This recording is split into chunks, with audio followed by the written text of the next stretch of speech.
The battlefield was quiet, too quiet. On one side stood an army, trained soldiers, armor gleaming in the sun.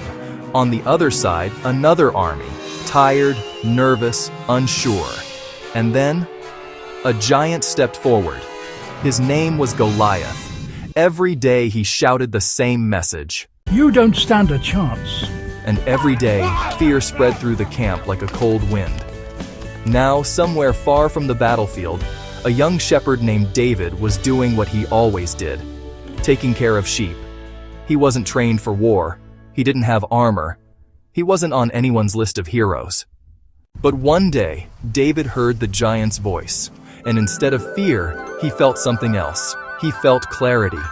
Why is everyone acting like this problem is bigger than God? The soldiers laughed at him. His own brothers told him to go home. The king tried to dress him in armor that didn't fit, but David didn't need to look like a warrior. He just needed to trust the one who had already carried him through lions and bears. So David stepped forward, with no sword, no shield, just a sling and faith. One stone. That's all it took. The giant fell, and suddenly everyone realized something powerful. The battle was never about size. It was about trust. And that's where this story meets us today. Because we all face giants, a diagnosis, a bill we don't know how to pay, a fear we've carried quietly for years. And the world tells us the same thing Goliath did. You're too small, too late, too weak. But David's story reminds us, you don't have to be fearless. You just have to take the next step with faith.